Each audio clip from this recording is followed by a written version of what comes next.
Padre, un gusto tenerlo acá entre nosotros. El gusto es mío. Padre Sáenz, el globalismo habla de un fin de la historia, ¿y por qué? Para hablar de este tema del nuevo orden, globalidad y todo esto, yo conozco bien, no quiero hablar de las cosas que no conozco, aunque he leído otras, pero no las tengo como sistematizadas, pero he leído bien uno que me parece que es el central, el que mejor ha expresado esas ideas, que es Francis Fukuyama, que es un autor, aunque el apellido suena japonés, sí, parece dueño de una tintorería de Buenos Aires, ¿no? Sí. Fukuyama, pero no es. No tiene nada que ver, norteamericano, era asesor político de Bush, padre, joven de 30 y pico de años cuando era asesor, y en esa época escribió un libro que se llama El fin de la historia, así en forma interrogativa, donde se preguntaba si no habríamos llegado al fin de los tiempos. Claro, como la afirmación es un poco atrevida, porque ahora y no en el siglo XVI o en el siglo XIX, entonces él sacó y le recibió un montón de cartas y preguntas, escribió un libro que se llama El fin de la historia y el último hombre, una cosa así, que tuvo una gran difusión y que me parece que expone muy bien qué es el nuevo orden, qué intenta el nuevo orden, cuáles son los enemigos del nuevo orden mundial. Bueno, yo me he basado en él, he escrito sobre él un librito que no está agotado ahora, pero me gustó mucho. ¿Cómo se llama su librito? El nuevo orden mundial en el pensamiento de Fukuyama. No, pero no hay, son 6, 7 ediciones, pero no hay, no ya se agotaron. Sí, ya no hay más. Bueno, a él vino a Buenos Aires no hace mucho y le dieron el libro, no habla nada bien de él el libro, pero no sé, japonés, no sé, digo, norteamericano sabrá español, espero, tengo esperanza, porque el libro no lo dejo bien parado, porque expongo su pensamiento y luego una refutación, para que la gente no se engañe quizá por la... Porque fue muy famoso Fukuyama. Sí, cómo no. Aquí lo han traído 2 o 3 veces a dar conferencias. Sí.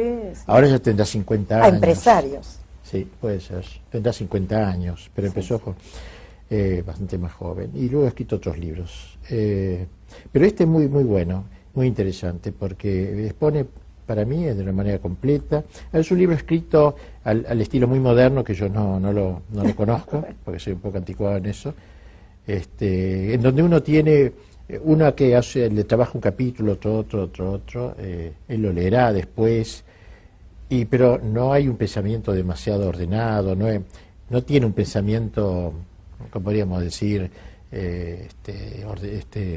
sintético, 1, 2, 3, 4, sino que va en espiral, es un poco difícil. Pero bueno, ahí se encuentra lo que uno busca, que es el nuevo orden mundial. ¿Y qué es el nuevo orden mundial? Entonces él sostiene que la historia ha llegado a un momento terminal. Ahora, como digo, medio atrevido decir eso, porque es un momento terminal, lo va a explicar por qué. Porque evidentemente hay diversas concepciones de la historia. Hay una concepción antigua de los griegos, que era una concepción cíclica de la historia. Es decir, la historia, como el círculo no se sabe dónde empieza y dónde termina, ¿no? Entonces la historia es así, es una vuelta, todo se repite, no hay principio ni fin, es así. Así algunos grandes autores griegos tenían esa concepción de historia. El círculo es como una película perfecta, que no tiene principio ni fin, cerrada en sí misma. Esta idea luego se retomaría en el siglo XIX, Nietzsche lo retomaría con lo que se llamó el eterno retorno, que es una expresión más moderna de la misma idea griega. Luego está la visión cristiana, que es horizontal, no es cíclica. Es decir, hay un principio, hay un medio y hay un fin. El principio es la creación, el medio es la encarnación del verbo, no medio en cuanto a los años, sino medio moral, digamos, y un fin, el fin de la historia, el fin de los tiempos. Ahí hablamos nosotros también del fin de los tiempos. O sea, en el sentido, el mundo moderno ha aceptado la visión cristiana, ya no cíclica, sino cristiana, que hay un principio, un medio, un fin, no siempre dirán que el mismo medio, pero que hay un fin. Pero la diferencia está en que nosotros cristianos decimos que el fin de la historia es el comienzo de la eternidad, termina la historia, es el umbral de la eternidad. En cambio, esta visión iluminista que comienza en Kant, en Hegel, en esa época, tipo la Revolución Francesa, la Revolución Francesa le da mucha cuerda a esta idea, es lo que llaman el progreso indefinido, que es una especie de dogma moderno según el cual el mundo necesariamente progresa siempre más y más y más y más y más. En base al progreso técnico, que evidentemente progresa siempre, se habla de un progreso del hombre, lo cual es un grave error, porque un hombre que no progresa moralmente, si progresa técnicamente, hace una bomba atómica maravillosa, destruye el mundo. O sea, tiene que acompañar en todo caso las dos cosas. No es matemático que el progreso técnico sea progreso del hombre como tal. Bueno, pero esta es la idea. Entonces, progreso indefinido. ¿Siempre vamos a progresar?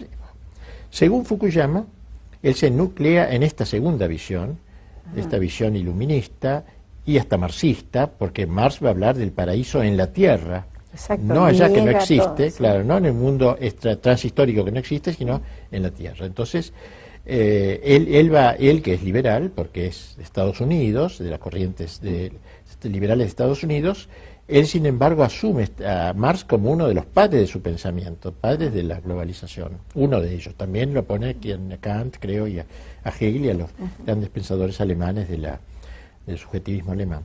Entonces él sostiene que hemos llegado entonces al fin de la historia dentro de la historia. Uno le pregunta, bueno, ¿por qué?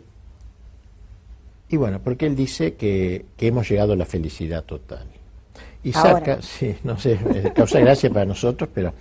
Y dice que el hombre, según Platón, mira dónde se remonta, pobre Platón le hace decir una cosa tan rara. Él sostenía que el hombre tenía como 3 franjas por el alma, por así decir, no hay franjas, ¿no? Una manera de hablar. Una de ellas, la franja de los deseos, decía Platón. El hombre desea cosas, desea tener cosas, etc. Otra franja que era de la razón, el hombre desea explorar con el conocimiento las cosas, penetrarlas, profundizarlas. Y otra, es muy difícil traducir, thimos en griego, que quiere decir el anhelo de ser reconocido, o sea que la gente me reconozca como algo, como algo. Sí, bueno, pues bien, dice Fukuyama que este ideal de Platón, del hombre feliz, se cumple plenamente ahora. Los deseos del hombre a través de la economía liberal. Porque la economía liberal me permite tener más dinero y por tanto juntar más mis deseos. Todos los deseos, quiero una heladera, quiero un auto, quiero una cosa, y voy comprando, los deseos del hombre quedan saciados en el mundo occidental, opíparo quizá, pero lo que fuera eso.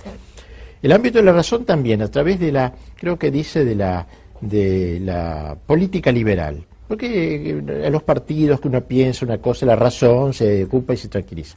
Y el deseo de ser reconocido por la democracia liberal, que uno por lo menos vota, es algo, me reconoce, no soy un esclavo. Entonces, tanto las deseos, pobre Platón, no creo que tenga nada que ver con esto, se reiría mucho el que habló peste de la democracia estilo liberal, pero bueno, lo usa en esta argumentación. No hay que pedirle a él Honduras en esto, pero lo saca colación para mostrar que a través del liberalismo triunfante, sea en la economía, la política y la democracia, hemos llegado a un momento de plenitud histórica que prácticamente no será superado. Por supuesto que él sostiene inmediatamente en su libro que hay sectores que aún no han abrazado eso. Y hay países en donde hay una política dictatorial, digamos, con una economía liberal. Pone el ejemplo de Pinochet, que tenía un ministro más bien liberal de economía, siendo más bien un gobierno fuerte. Pone el caso de Franco, que también puso algunos miembros de alguna organización más bien liberal en economía, los últimos periodos de él sobre todo, siendo un gobierno autocrático, y bueno, dice ahí en esos casos, está claro, dice Fukuyama, como la economía hizo saltar la política. Hizo saltar a Franco, a Pinochet, y trajo la democracia, que es la forma que él dice que es la feliz, la plena, la madura de una sociedad. Un total abandono del orden sobrenatural y todo eso. Sí. O sea, es un poco fruto de toda esta gran apostasía moderna que viene del Renacimiento hasta acá. Todos esos pasos, primero separación de la Iglesia con Lutero, después separación de Cristo como Dios con la Revolución Francesa y finalmente separación de Dios en absoluto. Ya esos 3 pasos, primero Iglesia no, Cristo no, Dios no. Y ahora esto es el desemboque de todo ese gran movimiento. Y la otra pregunta que le quería hacer, ¿por qué dicen que hemos llegado al fin de la historia? ¿Porque llegamos a ese punto? Porque llegamos a ese punto y porque el hombre ya está, según esa trilogía de Platón, plenamente saciado en sus deseos, en su razón y en su anhelo de ser reconocido.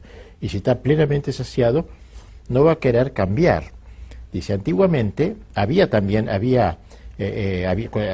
usa el elemento de Marx, había dialéctica, ricos y pobres, qué sé yo, y bueno, había una guerra, se llegaba tesis, antítesis, que dice Claro. Hegel, y síntesis, y así vamos llegando. Ahora ya dice, ya no hay más dialéctica. ¿Por qué? Porque lo que podrá haber es dice, algunas cosas imperfectas, pero ya no son contradicciones históricas. Por ejemplo, podrá haber un poco de hambre en un lugar o otra, no sé, pero que no produce esos cambios de la historia que decía Hegel que producía. Ya no hay más dialéctica, amo esclavo, no, ya no se da. O sea que no hay más enemigos. Claro, no, eso sí, él reconoce que no está todo logrado. Ah. Claro. Él no reconoce que ¿Y esto cuáles serían los enemigos? Los enemigos entonces? que él presenta son varios, yo diría tres, puedo no recordar ahora, tres, uno de ellos es la familia, fíjese usted. Ah, la familia Sí, es muy enemigo de todo curioso. este proceso. Es enemiga del espíritu del nuevo orden mundial. ¿Por qué? Dice, la familia entendida cristianamente. Sí, sí. Si se entiende la familia no cristianamente, es decir, como un contrato rescindible cuando se quiera, de dos personas, de hombre y mujer, ahí no se le ocurría el tema gay, no apareció todavía. Este hombre y mujer, un contrato rescindible en cualquier momento, se hace y se quita. Ese sería un contrato liberal, una familia liberal, esa sí sería admisible. Sí. Pero una familia donde se comprometen de por vida, etcétera, no, porque rompe la libertad, etcétera, no sé cuántas cosas, ¿no? Así que la familia, mientras haya familia, por eso el ataque a la familia, es claro, también tiene que ver con todo esto. Mientras haya esa familia, no podrá dominar plenamente o reinar el nuevo orden, ¿no? Segundo, y los dos más importantes son los que vienen ahora, la iglesia, la religión, dice. La religión, especialmente la religión cristiana. Y especialmente la católica, lo dice él. ¿Por qué? Porque este mundo es un mundo de la inmanencia. Inmanencia es una palabra un poco difícil. Inmanere en latín significa permanecer en. Es la actitud del hombre que vive en este mundo como si fuera su patria definitiva. Inmanentismo. Es lo contrario a la trascendencia. Atravesar transatlántico, ¿no? Soñar que hay otro mundo. Además de este mundo hay otra cosa, el cielo, la eternidad. El nuevo orden mundial es inmanentista plenamente, paraíso en la tierra, Marx, o sea, está toda la cuota de Marx, de Hegel, de todo este grupo que decíamos desde 4 siglos, ¿no? El Renacimiento, ateizante y todo eso, está aquí. El cristianismo, digo, contra esa inmanencia, que es lo esencial, levanta la bandera de la trascendencia, y en ese sentido, mientras exista eso, la gente se distrae, como decía también Marx. Al fin y al cabo, él decía que la religión era el opio del pueblo. Claro, el opio en el sentido ese de que uno se olvida. Entonces, él también ve que tiene elementos marxistas, aunque es liberal, pero las entrañas del liberalismo de Estados Unidos. Sin embargo, el marxismo es parte de este nuevo orden mundial. Claro, como que se juntaran, se han juntado. Después de la Guerra Fría, cada uno quedó lo peor de ambos. Del capitalismo queda la parte económica y del marxismo queda el granchismo cultural. Que se juntan ahora, a veces en un solo gobierno, estos dos elementos, ya no están separados en dos geografías.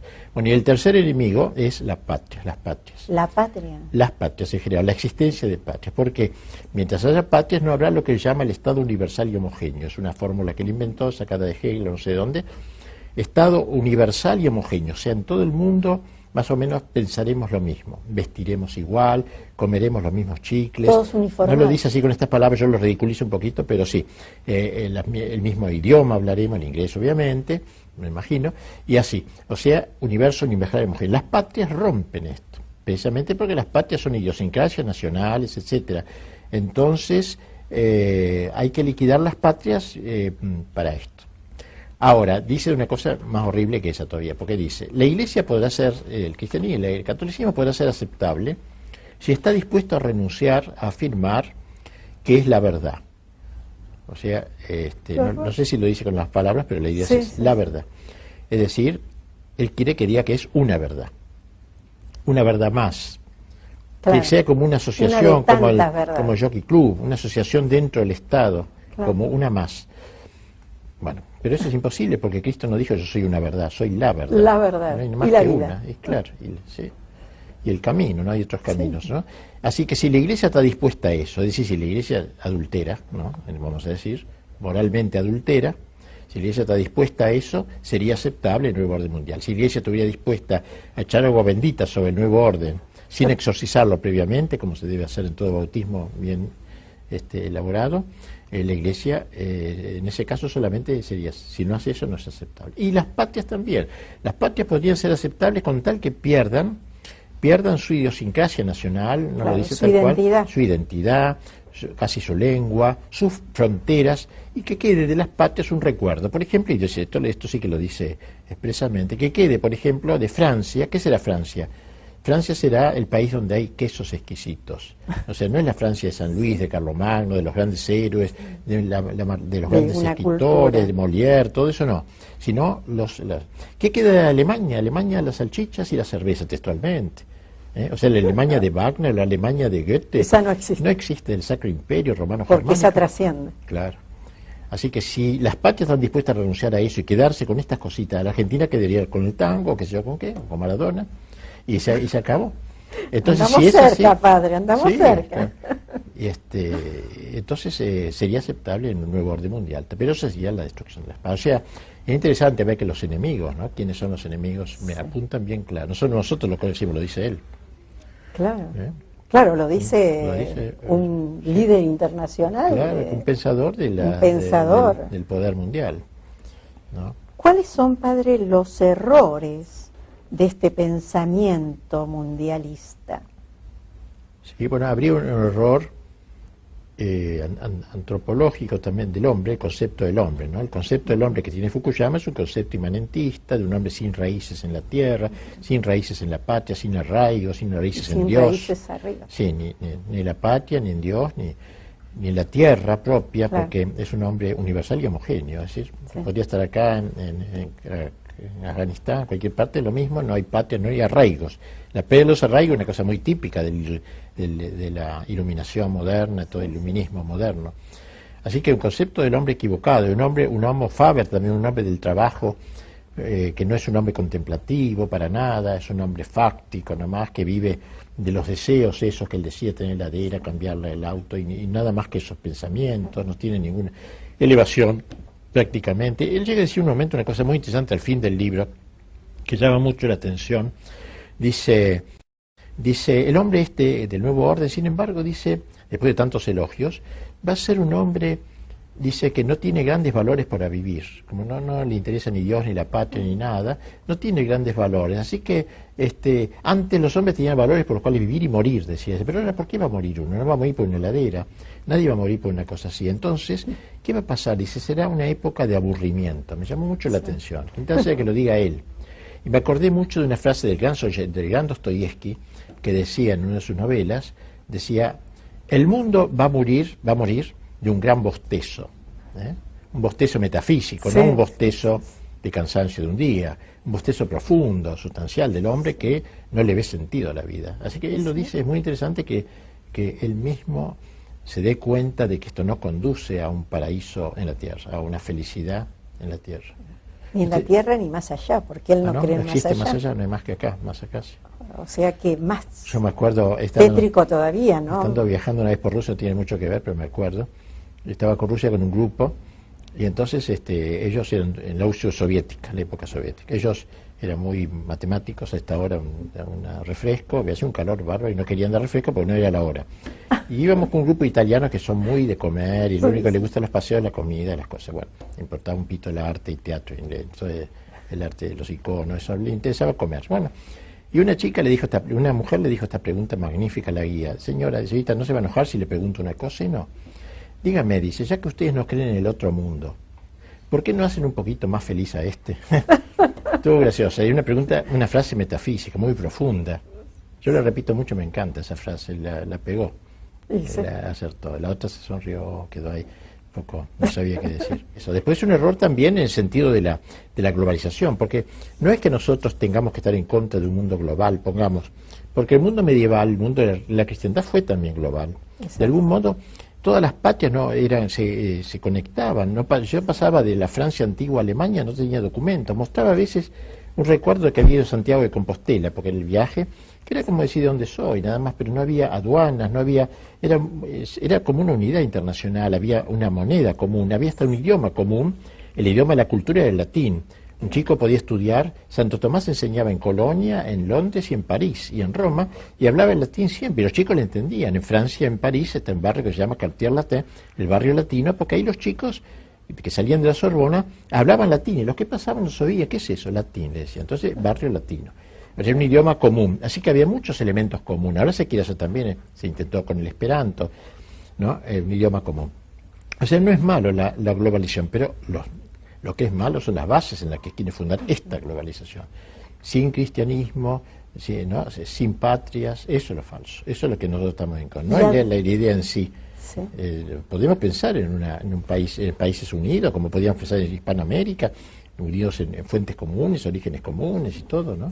Padre, y detrás de todo este manipuleo del pensamiento, de lo que son las civilizaciones, ¿hay alguien que maneja los hilos? Porque uno a veces cuando se pone a analizar da la impresión, no sé, a lo mejor porque uno es muy fantasioso, de que hay cosas que no suceden de casualidad.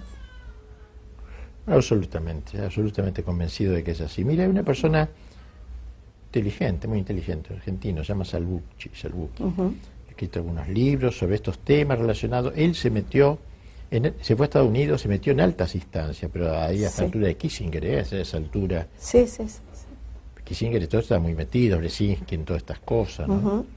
No hace mucho, en Tokio, hubo una reunión en donde uno de estos dijo, secreta, en Kioto, señores, hemos llegado, hace unos años, pero no demasiado, hemos llegado a un momento de madurez política.